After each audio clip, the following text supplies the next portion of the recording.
Big picture, spring. What kind of progress did you guys make, Rhett? Big picture, I thought was solid. Thought we made good progress. Thought we were better at the end of spring than we were at the beginning. Not only individuals, not only in different, in each of the specific position groups, but also just felt like, just from an intangible standpoint of our guys kind of knowing the standard we expect them to be at, both physically, mentally, from a conditioning standpoint, a toughness standpoint, the way we practice, the way we compete. I just thought it got better. So I feel like we progressed, and I feel like it was a solid spring. I do not feel like we're where we need to be yet, but I think we're going that way and we're on the right track. How many positions do you feel comfortable with, as far as you could say that we have a starter at this spot on offense? That's hard to say. I mean, there's definitely some that we feel better at than others. The thing is that these people wanting spring depth charts is kind of like preseason polls, in my opinion. You can do them, but it really doesn't mean anything, because we've got a whole, half of a signing class or more that's going to be here competing in the summer and in the fall. And so, anything you put on paper now is definitely in pencil, because you never know what will happen in August. And we're going to count on quite a few of the young guys, some that are already here and some that aren't here, whether it's to start or in depth roles this season. We know that. So, I'll say that there's definitely some guys that are returning guys. We have a few returning starters from last year. There's some guys that we have more confidence in others because they've been in those situations more. But we got a lot of guys that either have played just sparingly in games or hadn't played at all yet, and so it's kind of hard to really make any decisions after 15 practices. Which depth are you? Do what? With that in mind, though, Let's went ahead and got that out of the way, so you don't got to ask that question 10 times. Jeremy was named a starter. What Yep. did you see out of him? I could have answered with that one. That's one I know. I feel good about that. You sure? You want a bit of order for that? No. Go ahead. What did you guys see out of him to enable you to go ahead and do it so quickly? Well, I think he earned it, first and foremost. And, Jeremy, obviously the experience he has, playing in about 7 games, starting one his freshman year, starting a game and playing in games last year. He's played in, some meaningful games, some meaningful moments, and done quite well in those situations. So we have a little more information on him in that regard to maybe most guys that hadn't, been the starter in the past. I think too, though, it was a good spring of competition. Sean White performed very well this spring. Very proud of him. Very pleased with where he's at. Very comfortable with him. You look at a deal like A-Day, he wasn't in the same situations at times as Jeremy, but he did very well. Was very efficient with it. Didn't get as many situations to push the ball down the field. When he did, we made a play. So he's someone that, going into this league again, like last year, we felt good having 2 guys that we could win with. I feel very good at this point that we're going to have 2 guys that we could win with. So it was a good competition, but at the end of the day, you want someone to earn it, and he earned it. And got all the confidence in the world in Jeremy. I think he's prepared for this moment. And, it's just like I told him yesterday, it's just starting now. And, now the real work starts. When did he actually start to show that separation that you were looking for? Last time we met with you, you're like, they're not playing to a championship level yet. Yeah. I'm not going to name a starter. And I still don't know if we are. Oh. I think if you just look at Jeremy, I thought he had a very solid spring. I was really proud of him. I think he got much better as spring went on. I think he performed well on A-Day. There was probably 2 throws he needed to have back. But, I thought he performed very well, but he wasn't exceptional. And by exceptional, he wasn't, he hadn't quite gotten to where he, is at his best, and that's where his goal is and where he wants to be. And so there's still more in it for him, and that's what we're going to keep working for.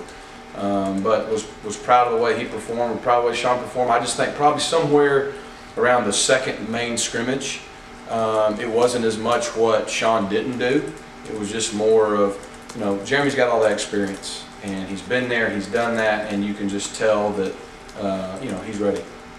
Rhett, do you anticipate Tyler's role being like Sean last year, the number 3 guy who may not play? Yeah, at this point, it's looking that way.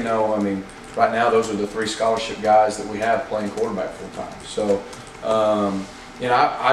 Tyler did a good job for 15 practices. Supposed to be going to prom right now and all that. He did a really good job, and it's going to be really beneficial for him and for us this fall that he had these 15 practices, because now he can go into the summer and get better. He can come in August, and it's not new anymore. He knows the base foundation of the system. He's operated, he's played, he's been live in some scrimmages, he's been tackled. All that's out the window, and now he can focus on a similar role that Sean had to be in, and that is, hey, I'm still, I'm just 2 plays away from being the guy, and so I thought that was really good for him. How much weight do you want him to lose? How much weight do I want him to Well, lose? Giannis makes 240-pound quarterback. He moves pretty good. At 240. He moves pretty good. You see him running on A-Day? I think he moves pretty good. Now, it may be a weight change or distribution. I mean, whether that becomes a 240 someday or a 230, I don't know. You know, he's a young kid. He's still technically should be in high school, so he's got some of that baby fat and stuff that once he has a year in a system with Ryan Russell, will kind of just fall off and it'll look better. And but Tyler's strength, he's a big guy. He can throw the ball, he can throw on the run, he can run. I mean, he's a good athlete, and you know, you've got all kinds of guys that have been successful with a lot of weight. I mean, Cam had weight, Tim Tebow had weight. I mean, you can go on down the line. So I don't think there's anything wrong with it, the actual weight he has. I think it's just it'll change over time into more muscle the longer he's in our program. But I think he moves pretty well for his size. Every spring, there's one guy either offense or defense that's a huge spring game, and then maybe doesn't necessarily translate to the season. What makes Myron Burton different from in what we saw Saturday and how you bring that? Do we really have someone every year that does that? Well, you know, I mean, for whatever reason, they don't become a starter or whatever. It's like the Madden curse on the deal and all that kind of stuff. You know, it's not necessarily ones against It's like winning the ones. par 3 contest at Augusta. Don't even go play the 4 rounds. You got no chance. Pretty much, yeah. You know, Myron is someone that I think you see his ability, his athleticism. He'll attack the football. You know, that's the first thing is, you know, he's aggressive to the football. That's the first thing you want a receiver to be able to do. And he had a good spring game, but he had a good spring. You know, Myron's deal now is just going to be all about being comfortable in the offense and the system. You know, he redshirted last year, so he didn't get to play, and he had a little bit of time in bowl practice in spring, and that's really been the bulk of his work. And but there's no question it was good to see him have some success, because now he's got confidence and something to drive him and motivate him in the offseason, because we're going to need him as far as depth goes, and we're going to need him to make some plays. And we're counting on him to continue to raise his level. How much more comfortable are you guys at the fullback H-back spot now that you've seen Cameron and Chandler kind of work together for a spring? Yeah. It's definitely a huge relief and comfort to know we got 2 guys that we think fit that position very well. From a talent standpoint, from athleticism, from a toughness, just they fit what we're looking for. You saw Chandler make a great catch. That just showed his ability and athleticism down the field. That's some versatility that obviously we are going to really enjoy having. And then both him and Bubba are very physical in the run game. Those guys just need time and reps. It's time and reps. Chandler's been here 15 practices. You know, Bubba redshirted and really didn't move to that position until bowl practice. So spring was huge. Summer and fall camp will be huge. They're going to be the guys we count on. So they got to keep coming to, you know, consistently execute at the level at that position they need to.